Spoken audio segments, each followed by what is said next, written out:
You know what? Let's get some introductions going, guys. I want Alfred the GOAT to introduce himself first because Alfred and I met a few years back.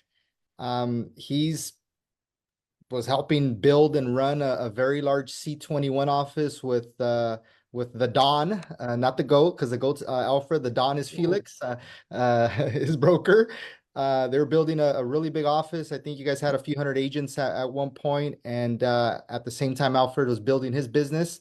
But he can tell you a little bit more about what he's doing, who he is, in case some of you guys that are jumping on don't know who we are and want to know why the hell should I listen to Al, to Roberto, to David. A lot of people probably know Melissa more than they know us. But go ahead, Alfred.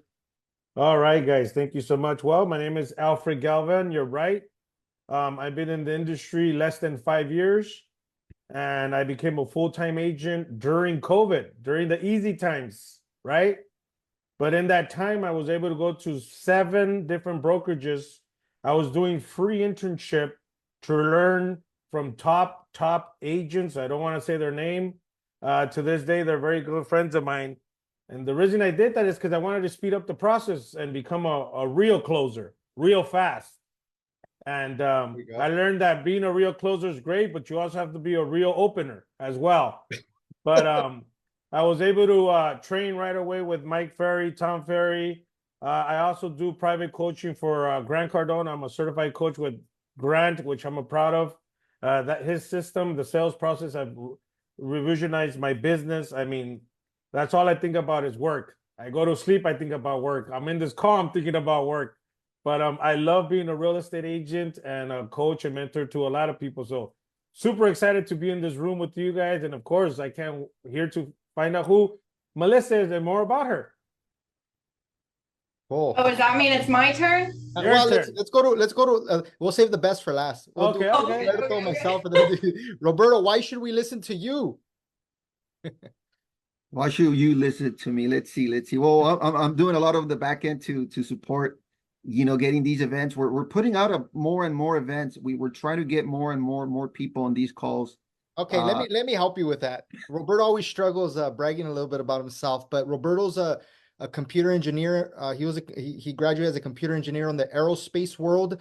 So Roberto is extremely detailed. Roberto is extremely good at systems, tools, and jumped into real estate. Actually, not even first with me. I think it was with Alfred before even we started doing anything. And then I kind of stole them from Alfred. They had a little relationship going on. I said, no, it's my guy.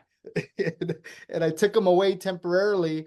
And now here we are all together. But Roberto is really the backbone of a lot of the stuff that we do here at our company and even other companies that we do a lot of marketing and stuff for. So I wanted to put out a little more because Roberto's going to continue right now. He's not going to tell you that part. He kind of gets a little shy, and he actually went from a salary corporate job working with the government with a lot of aerospace projects, doing $250,000 a year, to coming with me and making $0 his first year. Yeah, pre bono work. So real estate, that's how it works. He is about what we do. Absolutely. And you know what, real quick, I think I didn't pay attention as well to that question. Why should people listen to me? Let me answer that question. The reason why people should be listening to me is because, first and foremost, I do real estate 7 days a week, 24 hours a day. There's not a day I don't do real estate. I might take moments off, but I don't take a day off. Number 2, I hit the pavement. I'm always out in the streets. Not only do I cold call every day, I also run a Zoom call where we do live cold calling. That's how I met Robert. I do target a lot of these expires for sale by owners, which is the cream of the crop. I deal with probably 9 different companies. I'm registered with over 50 pay-as-you-close lead company resources, and I probably run about 9 CRM. So I'm very active when it comes to real estate, and I know what's working, I know what's not working, and I probably know how to answer, and I know probably Melissa and all of you guys know, I probably know how to answer every single type of objection you can throw at me. So I'm pretty active. That's why you should listen to me. And And I feel that's why we very have you on. That's exactly why we have you on this call, because there's very few real estate agents that work hard, right? Everybody sees the results, but they don't see the road. And Alfred, from the very beginning I seen his journey, and he's making it. So Roberto, finish talking about yourself real quick so we can jump to the good one, to Melissa. Well, yeah, like you said, real estate agent, loan officer, do a lot of back end for our company, a lot of the marketing that we do for everybody here. We put in systems in place, and that's kind of, what we're talking about all the time, like marketing. You have to market yourself, you have to put in the systems in place, you have to hire the right people. And that's all we do here. And that's all the back end that I do. And why you should listen to me is because if you want to implement systems the way we have them implemented in our business, this is the room you want to be in. This is the room you want to be in. And again, guys, just a quick reminder, please post your questions in the comments. Melissa is going to go into a lot of detail into what we're going to talk about today. You're on the spot there. Post those questions in here in the comments below. And I'll just talk about myself for 30 quick seconds. I've been in real estate for 15 years. I didn't make a dime for 18 months. And the following 12 months after those 18 months, I did $750,000 in gross commissions paid directly to me. And that's one of the reasons you might, want to listen to me. I've also helped a lot of the large Facebook and Instagram groups grow. You can ask Tristan and Lab Coat Agents about me. You can ask some of the guys at Real, Sharon. You can ask him about me. We've done work with him too. We've worked directly with him. We've helped a lot of the guys do a lot of different things in the actual industry. And a couple of our partners have huge brokers, 1,000 agents plus, things like that. I've trained with Mike Ferry, even though I don't follow his lead. The only thing that I like, and I'm going to leave you guys with this, and right before we pass it to Melissa, never get attached to the outcome is the number one thing that I love that Mike Ferry says. And in real estate, if you get attached to that closing that just didn't close or was that close to closing and didn't close, and you dwell on it, you're going to lose the other 5 that are behind it that you should be focusing on, putting them into into escrow and trying to get those closed. So that's a little bit about myself. Melissa, please introduce yourself. Oh goodness. Okay. So my name is Melissa English. I am licensed in Georgia and Louisiana. A little bit about my background. I got licensed at 19, so it's been almost 19 years ago. I'm from a really small town in South Georgia, and said, you know what, I'm going to go get my real estate license and I'm going to go move to Atlanta. So new area, I did have family there, but new area, I knew nobody. All right. I had about, $500 to my name. I was broke. But I was like, I got to make this work. Like there was no option as far as failing. Like failure was not an option. But the thing about it is when I started, YouTube, Facebook, none of that existed. And most of the people at the office, they weren't very friendly. So it was, I quickly learned this is a figure it out as you go business. But that year, by the grace of God, I was able to hit the top 10 in my brokerage. And I think during that time, we had about 2,500 agents or so. So I was really proud of that. And a lot of that went to systems, like Roberto spoke on about systems. Like that's super important.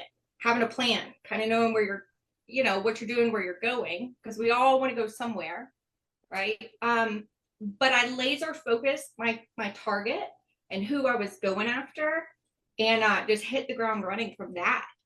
So, and throughout my career, I've ventured with all the types of clients, right? So investors, I've represented banks and all the things.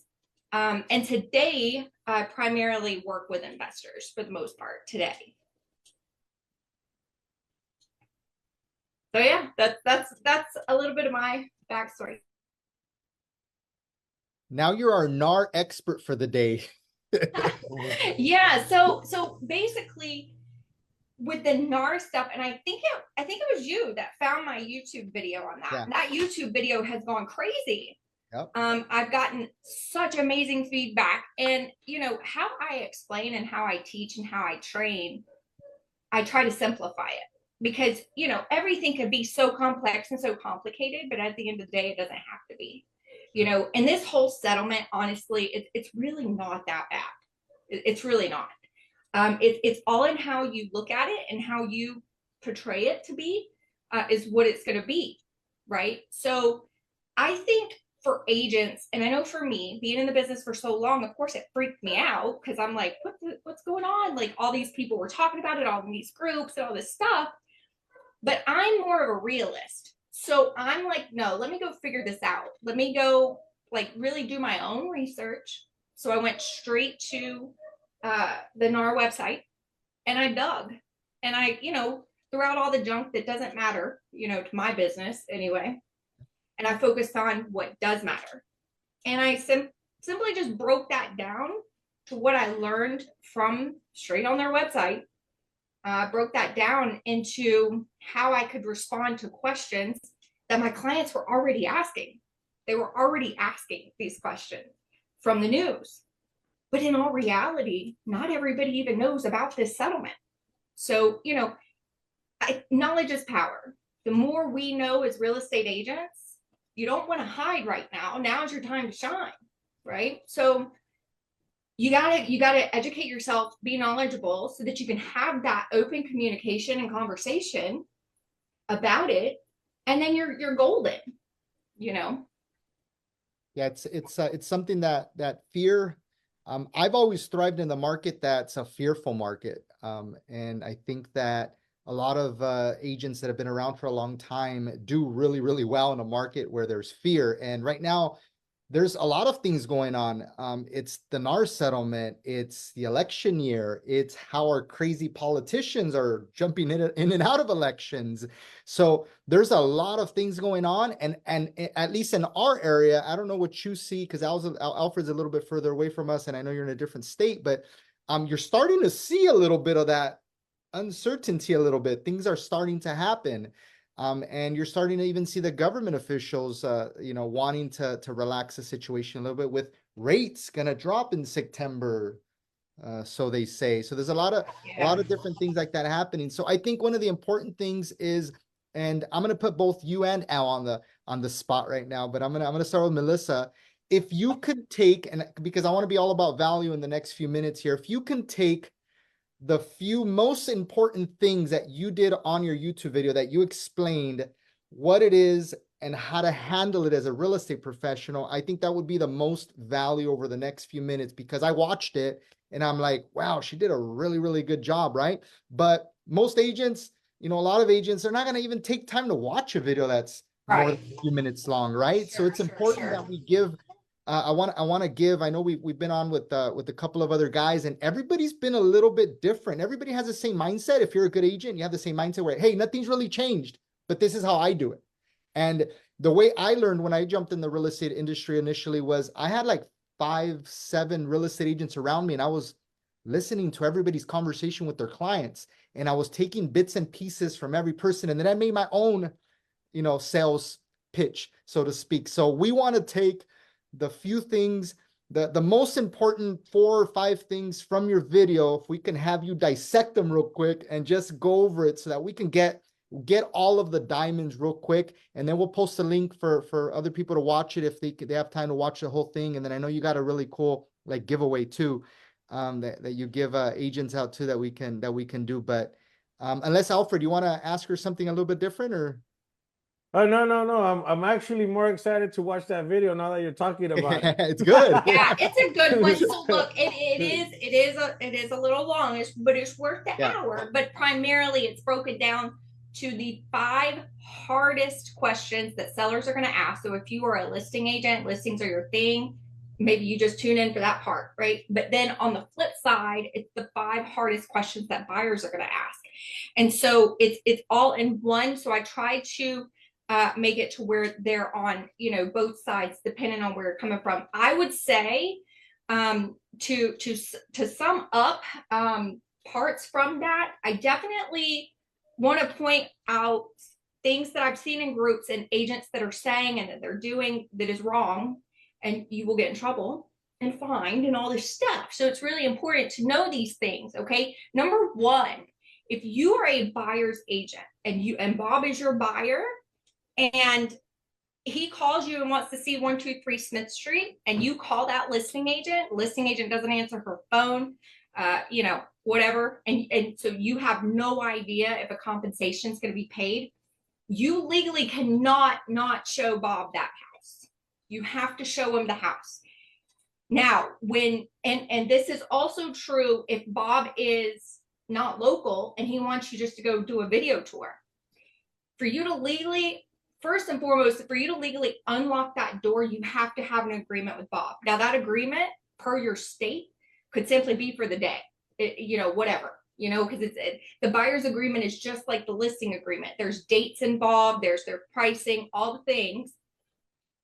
You've got to have that agreement in place, and you just tell Bob, you know, if Bob calls you from a lead online and says, I want to go see this house, cool. For me to legally be able to open that door for you or, you know, video the house, I've got to have an agreement signed. And again, it's no different than working with an attorney or going to the dentist to get your teeth cleaned. Everybody needs something signed. That's business. And I personally have had the experience of, in the past, showing homes to buyers Christmas Eve, and they ghost me, right? Because there was no need to have an agreement signed. So this whole agreement thing being signed and kind of it being like you have to do it per the law, I don't see it as a bad thing. I think it's a good thing. Now, again, if Bob says, I want to go see this house, but the listing agent's not answering the phone, you don't know if they're paying a commission, you still show Bob the house, right? But at that point, you've already. I'm just going to back you up 1 second because you just said something important. I want to break it down while you're talking. So what you're saying is that before it was harder to get a buyer to sign a buyer's agency agreement. And now you actually have this little law that's been written as, hey, I can't do this without this. And that's right. one important way to look at it. You hit it. Sorry, continue. So now a lot of agents are like, well, dang, you know, now I'm not going to get paid. No, now you for sure are going to get paid because there's an agreement in place. Before, you didn't know, really. You know, they could have ghosted you, or they could have went off and met their cousin after you worked with them for 6 months and you had no agreement in place. But now you do. And it's per law that you do that. And so it's going to be standard business for us moving forward. And I think it's such an amazing, you know, a positive thing. I don't think it's a bad thing. It's how you present yourself and how you set that expectation when it comes to money, right?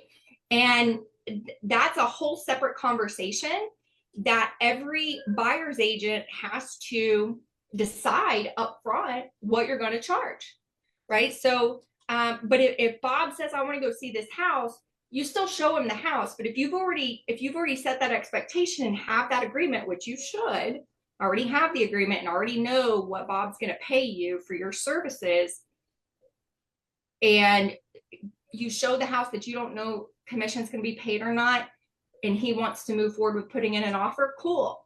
Go ahead, put in your offer. You don't need to know how much they're paying, because in that offer, you're going to have a part of it, like an exhibit attachment to that contract that says, we want this sales price, this much in closing costs. P.S. We also need this amount of money in commission. They're either going to accept the offer, reject it, counter it, whatever, and it works just like the same as any other part of the offer.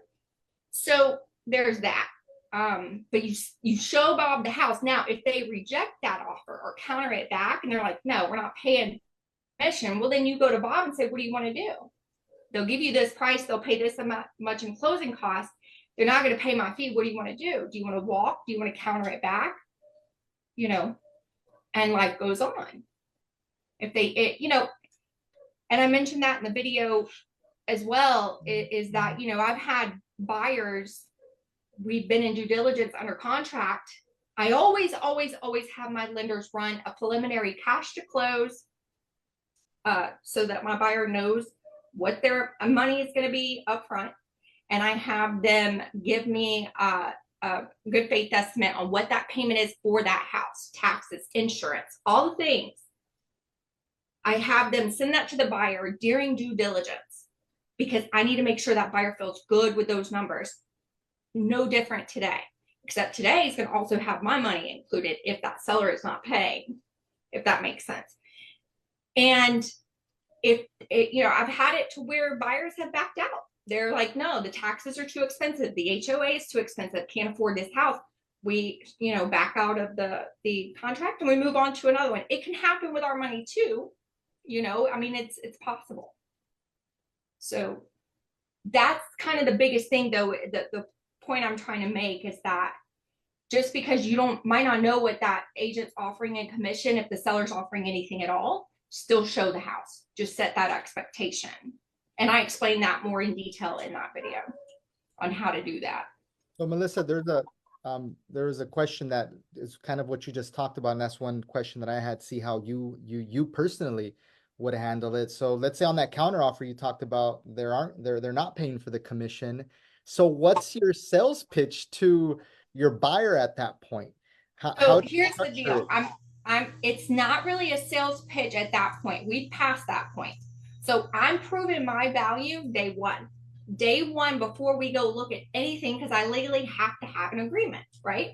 So I'm going to go ahead and lay out my value to that buyer as to what my fee is to work the real estate transaction with them, and how I'm going to protect them and all the things that go with that. So I've already had that conversation. We've come to the agreement of what I'm going to charge for my service. They've agreed to pay that. That's already been done on the front end. So when it comes to the offer process and then sellers saying, no, I'm not paying that, well, then I'm going back to Bob and I'm saying, hey, remember that 3% we agreed upon, or that $5,000 we agreed upon? Seller's not willing to pay that. Do you want to counter them back again, or do you want to walk, or are you good with paying that? And I'm throwing the ball back in his court. That's the communication between the buyer and the seller. He and I already have our agreement in place. Just like the seller and the listing agent already have their agreement in place, that's done. So now we're at offer. That's between buyer and seller and what they want to do. You know what I mean? Does that make sense on that? Yeah, 100%. It does make completely sense. And I think one of the important things is, you said you have to set up the situation from the very beginning when that conversation happens up front. Like, hey, this is what I'm expecting, and these are the different ways of accomplishing getting me paid. You know, That's you right. can set up the offer at a certain price, or if the counter offer comes back where they like your price, they like everything, but they're not paying my commission, then maybe you can also adjust the price by 10 grand to get me my 10 grand, and your payment's going to change. Now it's like a car salesman almost in that aspect, where your payment, and let's call your lender, how much is your payment going to change if you pay me out of pocket 10 grand, or if you just bump up the offer another 10 grand, and your payment's going to change $8 a month. So it almost feels like we're a little bit of a car salesman, but you have to be well informed enough, is what it sounds like, to be able to do that with your lender. And you're doing it up front with your lender. You're saying, hey, this is a cash to close. This is what my expectation is. And that's the most important thing. One of the most important things I took from your video was saying, hey, all of these expectations need to be set up front, and you have to show them what the scenario looks like one way or another, so that they already have that expectation in their head. And I took that to heart, and I've been using that with my buyers, and I haven't had any issues setting up that value proposition for them. If my services are up to your par, this is my expectation. This is how it can work, and go from there. So that's one of the things that I personally took from your video and thought it was extremely important. And at the same time, how are you setting it up for your sellers? How are you preparing them? They're like, well, I don't have to pay anybody. Those are easy. Sellers are easy, right? Well, and listen, most buyers, they don't even know, especially if they're a first-time home buyer, or they've, they don't remember when they bought their house 10 years ago, who paid for what, right? So you don't want to create it to where it's like it's a bad thing and you're scared to talk about it. Communicate about it, because really, essentially, the change is this. There's now more transparency. Where it was a gray area for buyers, it's now crystal clear. That buyer knows exactly what they're paying day one before they ever enter a door, right? And so I think for them, don't overcomplicate it in the sense of, oh gosh, it's scary. It's not. Just, be upfront, confident, build that confidence and having that conversation. That's what it's all about. And then they trust you, right? Because they know, like, trust you already. That's why they're talking with you. And and just get them to roll with it. And I'm gonna just share with you really quick history. So buyer's agents didn't really even exist until like the 80s. So previous to that, the deal was this. You had a listing agent sign in the yard. Buyers were trained at that point in time, just call the number on the sign. There was no internet, right? So if you were looking for houses, you were in the newspaper or you were driving around. And then you called Jan at the front yard, call her and say, hey, I'm interested in this house, will you show me? Well, that was normal business then. So Jan, who had responsibilities to that seller, to protect that seller and their interests, be like, sure, I'll show you the house, Bob. Come on, meet me over here at 2:00. Let Bob in, show him the house, would run the full transaction, right? But Bob wasn't represented. Jan treated Bob as a customer because her client was the seller. Now, here's the deal. During that time, before the 80s, listing co-op or listing commissions were still at 6%. 5-6%. That was kind of like the quote unquote norm, 5-6%. But what would happen is Jan would keep all 6. She would work both sides, treating Bob as a customer, her client as a client, and that was that. And you might remember this term, you might have heard of it before. The buyers beware came around because buyers started realizing how bad they were getting screwed, and it became a big thing. So that's when buyer's agency was even born and formed. And that's how listing agents said, you know what, of this 6%, I'm just going to give you half. You work that side, I'm going to work this side, and we'll just go with that.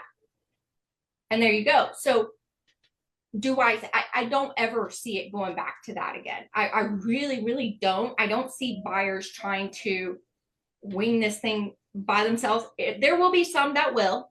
But guaranteed it's going to be headline news when something happens. And I think somebody posted about one of them losing like 20 grand in earnest money or something. Oh, that's huge. Yeah. So sure.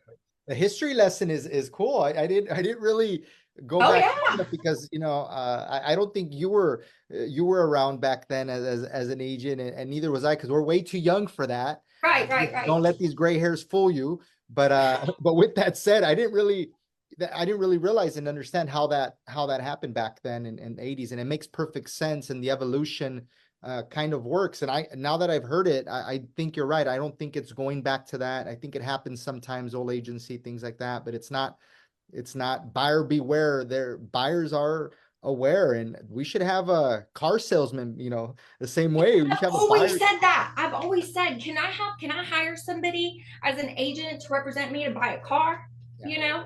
Who can go and search the car brokers too? Yeah, that's the next solution to get one of these settlements. Is 1-800 call Robert. For sure. Yeah, that's important. I think you had asked about sellers. To me, because I work a lot. I work mostly with, buyers, I guess, on the buy side from the investment, but those are more buys off market. So it's not like that traditional buy. But on the sell side, they're listings on market. And, it's like this, having a listing presentation, it's all about setting that expectation to the seller. And if the seller says, I heard on the news, I no longer have to pay the buyer's broker anymore.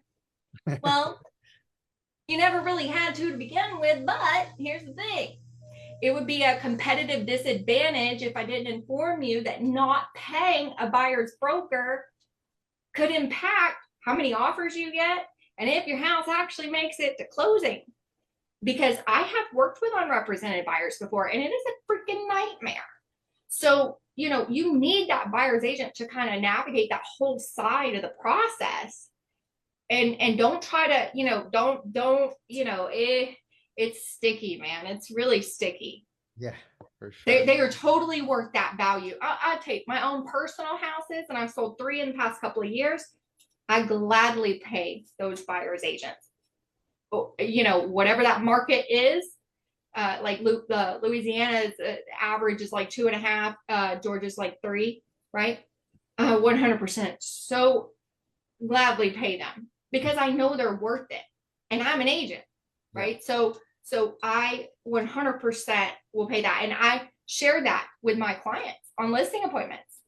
You won't catch me not offering a buyer's co-op, because I know it's gonna affect the offer. Which brings me to this though, and this is another really important thing that's like legal, that I've seen some stuff floating around that's not right, and I want to make sure that everybody knows. When you go on these listing appointments, you can't tell Sally that if she does not offer a buyer's co-op, that nobody's going to come show her house. So that falls under that steering, right? And so, and all this stuff was just stuff I pulled from the NAR website, right? So I went through and I'm like, okay, what matters to me in my business? So you cannot tell Sally that agents might not show her house if they don't offer a co-op, right? But you can present it to Sally in a way that says, look, why don't we just take a look at what other sellers in your neighborhood are doing? And then let's kind of see what they might be offering. Same with like their sales price, like a comp, and lay it out and let her decide at that point. We did have this is our third interview that we've had with people that have talked about the NAR settlement, how to attack it from the buyer's perspective, how to attack it from the seller's perspective. And Alfred, one of the common things that we've seen, right, and trying to explain value on both sides, either as a buyer's agent or as a seller's agent, is one of the things that Melissa just brought up, right? Having a good presentation as to how much value you can bring to the table up front. Not when you're making offers, not when you're showing homes, right? All that stuff should be done very upfront so that there are no issues. Because we have a few questions, right? I think Angel was asking, there's, I guess, two conflicting questions and two of the things that we talked about. And you can offer a little bit more for the home so that you can ask for credit back so that you can pay the agent. The side effect of that, of course, is what if the house doesn't appraise? Because there's another question that Angel posted was, can the buyer pay the agent through the loan? I think that there's going to be loan programs eventually for that, but it's just like on the HUD statement. So, like with the lender, the lender's paid by the buyer through their closing costs, because that's part of that closing cost is the lender's commission, because the lender makes commission too. And it's usually on average 1% or so. And so I would assume, that there's loans that are going to be rolled out to be able to help with that. I really feel like it's based upon your buyer and your market. So like my average sales price in this market's like $250,000. That's average sales. That could be a first-time home buyer to a middle buyer. So those folks are going to need the most help. When you start getting into the $1 million bracket, which in California, $1 million may be your first time, I might not need as much help, right? Or they have more assets they can cash out, where those programs might not be a thing. Does that answer the question or no? Did I not answer? I think it does, and it doesn't, because it's kind of one of those things that I haven't seen anything that you can do that through the loan site just yet. Yeah, that would be a question for a lender for sure. And that's one of the things I think we have a lender coming up in the next few weeks as well. Oh, cool. Yeah. And I think it's important, like you said, right? Providing that much value. But going back to objections, like Alfred, what kind of questions have you seen right now that are popping up? Because we do weekly meetings where we deal with objections, and the same thing has popped up over and over again, right? And we have more questions. Donna, feel free to just type the question in the comments and we'll take care of it right away. And we're going to be sending out Melissa's video as well, the link in the email for all the attendees that showed up and didn't show up in the list that we have. And then she has a cool little resource too that I think she can hook you guys up with. I think she put together like a little. Oh yeah, that thing's wildfire right now. We'll send you guys a link to both of those so you guys can download it and have it handy. So don't feel like you have to take all the notes because it'll be on the video and they'll be on her PDF.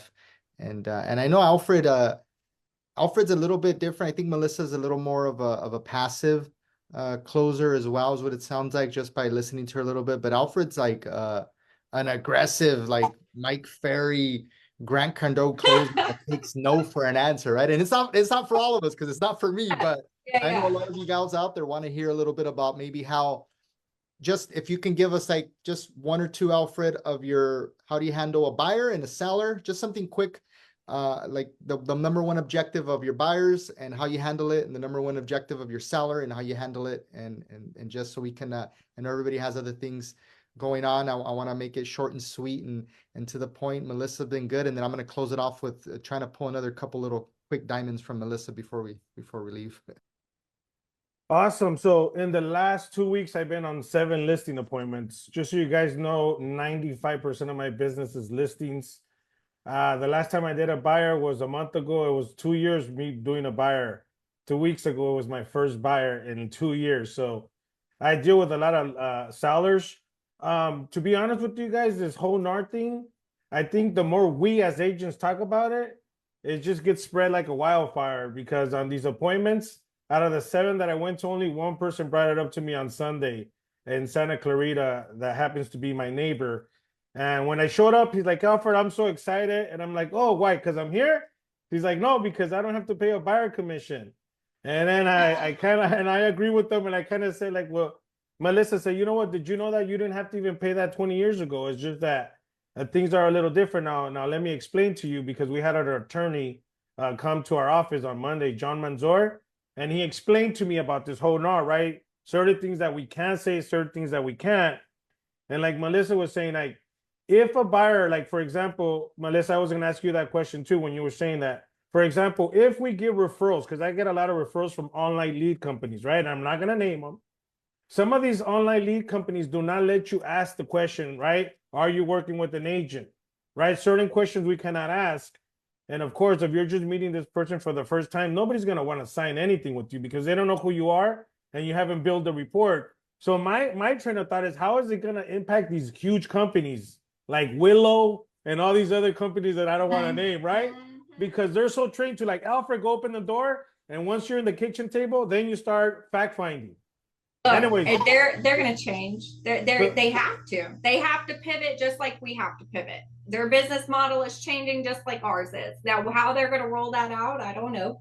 But, you know, at the end of the day, if it is a Willow lead, then then I know I have a Houstir lead. There you go, a Houstir lead. Hey, you guys better, yeah. You guys better have an addendum or not, something. Anyways, but I mean, go ahead, Melissa. Well, I was just going to say, I mean, I know that you've got to have it signed, right? So even if you just date it for the day, it's got to be signed to show, and then you could try to sell yourself moving past that point. But as far as like asking if they have an agent and all of that, I mean, that's a normal question. So I would assume that they'll have to make some changes. Absolutely. So back to the question, guys. I am here in California. She is in another state. So I'm not sure how many of the listeners that are here. I'm just going to answer California. So what I told John is, look, John, at the end of the day, you don't have to pay a buyer agent. But let me ask you this. Do you want 1 offer or do you want 10 offers? I said, because I'm going to do my job and work very hard for you to find you that buyer so that I could represent both sides. But I think once you explain to them in detail that without the buyer, because I believe the buyer is more important than the seller. The reason why is, first and foremost, the buyer has to have good credit. And how many people here have a 700 FICO score? Raise your hand virtually. Right? The buyer also has to have a down payment and closing costs. Now, you guys know we're in the state of California. Everything's expensive. Actually, a gallon of milk costs more than a gallon of gas. So just think about that. Good credit, down payment, closing costs. And number 4, right now with so low inventory here in the state of California, everybody right now is against the fence, right? Waiting for September because these rates are going to go down. And I've heard this 2 years ago, and they're not going down, right? And when you tell a buyer, when was the best time to buy a house? I always say yesterday, right? Because if you think about it, if this rate goes down, which I hope it does, there's going to be more buyers on the market and the houses are going to go up. Now, me as a listing agent, I'm going to be sitting on the throne just waiting for these offers to come in. Now, all these buyers are going to be actually paying $30,000 to $50,000 more than what the house is worth. And you're right, Melissa, we are spoiled here in California. The last house that I saw worth $250 is somewhere in Crestline or somewhere in the desert, which is over an hour to an But hour you and a guys half. make the big bucks, though. That's the difference. You make all the big bucks. Yeah, we're COVID spoiled. I say we COVID spoiled because when I came in, it was during COVID. You know, you could sell a house right away. But what I like about this whole thing that happened is now it levels out the playing field, right? Now the buyer agent can negotiate straight with the sellers. And one thing that our attorney said is when you do submit that purchase agreement with the SPBB, make sure you start at 3% because you can negotiate from the bottom up. You could negotiate from top to bottom because they're going to counter you anyways, right? And I believe the most we can charge is 3%. Don't quote me on that, but I don't think you charge more than that. I'm not sure if you guys knew that, but I heard that from our attorney on Monday. So yeah, it's just informal. As a listing agent, my responsibility is to get top dollar for my seller. And I'm going to tell them what's more important, how much we get paid or how much I net you on your pockets. Now, if they're going to be buying, I'm such a nice guy. Sometimes I'll cut my commission to make it work for the seller and give a little bit more to the buyer agent. And then I'll make my money on the buying side. That's just me. I just want to do the right thing. And once again, this was my neighbor, so I would do that for them. If it's a family, I'll do the same, you know, because I don't want to be a one transactional agent. I want to do a good job for you. If I charge you a little bit, I just say, hey, do me a favor. Please give me a 5-star review that's going to help me in my business that's worth more than $5,000 to $10,000. Number two, if you know anybody else who's thinking about buying in the future, please recommend me. And number three, when you do your homewarming party, I'm going to bring the taco guy because I know you're going to invite your whole family and let them know I help you sell and I help you bought that house. So Melissa, like taco guy. Yeah, it's number one thing out here, Melissa. Yeah, Melissa, bring the taco guy. You're going to get a lot of people at your open houses. So just by bringing that type of value, I always tell everybody my best client, his name is Victor Gutierrez. He's never bought a house for me, but he sent me 10 deals already, which is freaking awesome, right? Let me find them. Let me find them. No, don't. But anyhow, it's just, you know what? I got into this business to help people. Yes, money is important, but the story behind helping somebody through a transaction that's very stressful. It's super stressful moving. They say it's super stressful public speaking, and they say it's super stressful becoming a parent. So I'm human. I don't try to go in there. I tell them like this. When I come over, Mr. John or Robert, three things are going to happen with me. You're going to put me to work. You're not going to put me to work. And I might not be the listing agent for you. So when I come over, would you like me to park in the sidewalk or would you like me to park in your driveway? If they say park in my driveway, they like me, they're going to do business with me. If they say park in the street, I have to show up and really come out guns blazing. Because remember, when we go to a listing appointment, it's kind of like the Super Bowl. You do not want to mess up. We want to mess up in our role play rooms where we're scripting, you know, talking to each other, dealing with these objections. But it's always going to be the same 5 top objections. Like, no, I'm not interested. No, not right now. I need more time to think about it. I don't have money. I'm going to wait till the election's over. There's always going to be something happening. But I think the more when we show up is the more you listen and you internalize and you give a little bit of empathy, it'll be better for you because nobody wants to be sold, right? Everybody's always being sold all the time. You walk into a store, what can I help you with, right? The kid at the mall, hey, what can I help you with? Are you looking for something? And sometimes I cringe when I go into these stores because instead of them saying, hey, if you're looking for something, that's great. I'm going to be in the corner, by the way. Go to the clearance rack. There's some cool shoes there. I wish they would tell me a little more, but they don't. They just, oh, thank you for coming. If you need anything, let me know. Like, that's not the way it works. So I always say you have to have features, advantages, and benefits of working with Alfred the Go, right? That's one. As a buyer from you know, not working a lot of buyers, I'll be very transparent with you guys.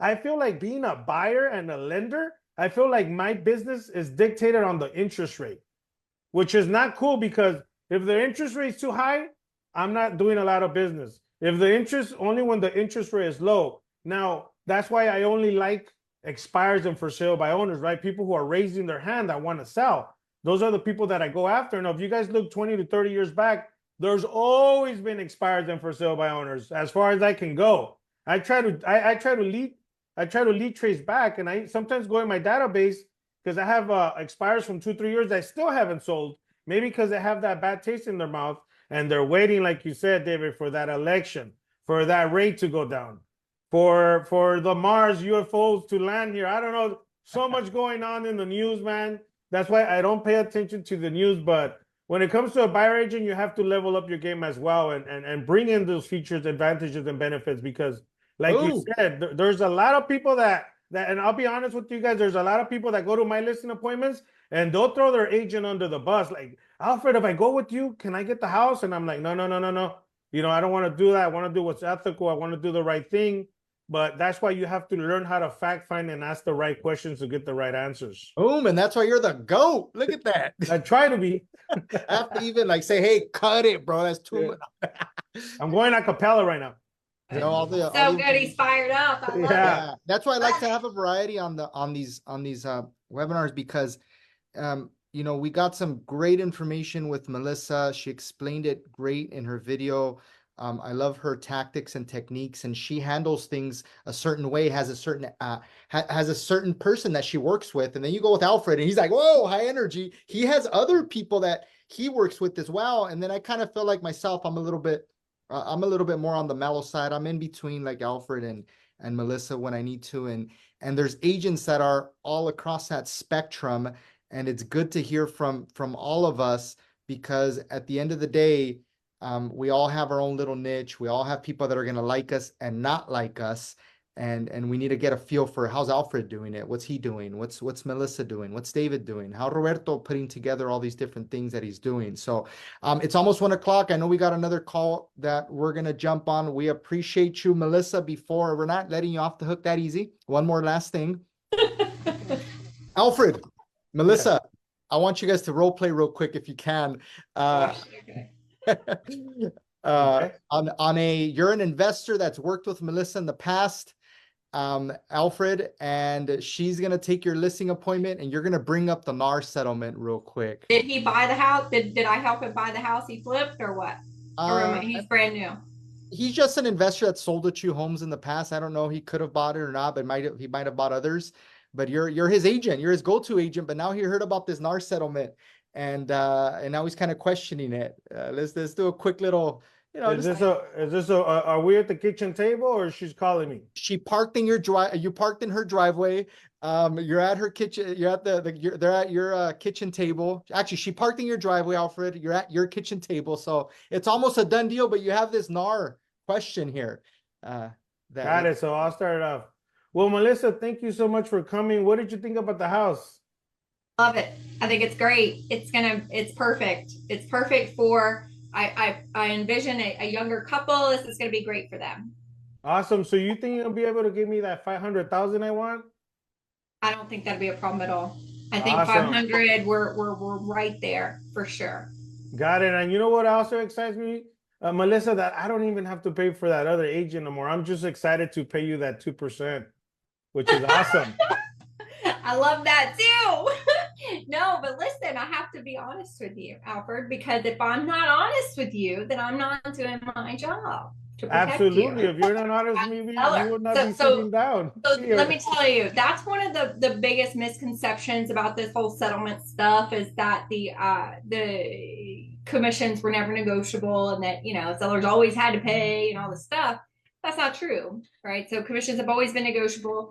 The reason most sellers were accustomed to paying the buyer's broker is to help the buyer out, right? Because without a buyer, we can't sell a house. You could have 19 houses for sale, but if we don't have buyers who can afford to buy them, it's going to be pretty tough. So that, you know, a little bit of money you got to front out to help them be able to have appropriate representation is going to go a really long way for you. And so it would be, I want to be fully transparent about that. No, you do not have to pay buyer's broker. However, it might be a huge competitive disadvantage if you don't, and end up costing you more money on the back end on top of time is money. And so I know you want to get this house sold. So, you know, we want to get it under contract as fast as possible, and we'll be able to do that. Pay I'll up, help the buyers pay out. up. Time is money. And you know what, Melissa, you actually make a point. But let me ask you this: what happens if you find me the buyer? Do I have to pay you on the buying side? Yeah. So, Yeah. I mean, so I will. Give I it am to more him, than right on the happy nose, to- right on the I nose. am more than happy to work both sides of the transaction. Now, the buyer would then be treated as a customer. You're still my client. But yeah, so my fee for that is XYZ, and it, you know, depends on my relationship with Albert. But yeah, I mean, you know, look, I got to go and show the house now, get the lights turned on, do the whole thing. Pay So us, Albert. essentially, it's both sides. you know what, Yeah. Melissa, make it happen. Where do I sign? Let's do it. Let's do it. Boom. We're closers right there, baby. Awesome. Thank you guys so much. I appreciate you guys being on. Alfred, you killed it. Yes, Melissa, thank you. incredible. We love your video. We're gonna send out your content to the people that came, the people that didn't show up, and to our list. And send me something. So I've got that NAR settlement lawsuit kit. It's Canva Yes. templates, and then there's a workbook and this whole stuff, one for your clients, one for you as an agent. But I can get some unlocked access for that. So like, I don't know where we're streaming at right now, but maybe We'll put it like- out in the group, and then we'll also send it out to the email list. Your link, you can get them to register, Perfect. to sign up and do that. So we'll send it out in the email list to all of our agents. But I want to give some of them away. So you just, you know, you decide how you want to do that. Okay, Send me maybe we'll do a some little emails and- We'll do a little Little giveaway. giveaway. Let's do We'll a talk little right after. giveaway. Yeah, we'll Yeah. talk after. We're gonna jump on another one, but thank you so Cool. much for Thanks, for being guys. here. I enjoyed it. Thanks, I Roberto. appreciate it. Nice to meet you all. Thank you Bye-bye. so much, Melissa. Thank you so much for joining us today. Thank you I guys. enjoyed it. Thank you guys for staying through. A lot of good value. If you guys found a lot of value, remember, check your emails. We're gonna send you more invitations. We're gonna have more, and check your emails within the next 24 to 48 hours. We're gonna be sending out a few more details on the giveaway. We're gonna be sending out a replay of this recording. We're gonna be sending out some additional stuff. So thank you so much, Alfred. Thank you so much, Melissa. We'll see you again. Melissa, I appreciate Have you. again, Melissa. It was a Melissa, Thank you so pleasure. much. Melissa, pleasure meeting you, and So I'm nice to excited to meet see you. what happens in the next I want 6 to come months to for all of us. California. I want to come to California and check it out. You Meet guys. come here, we're gonna take you to Disneyland. All right? So, I'm all about it. And the taco truck. And the taco truck. Bye, guys. All right, Later, bye, Robert. guys. Thank you so much.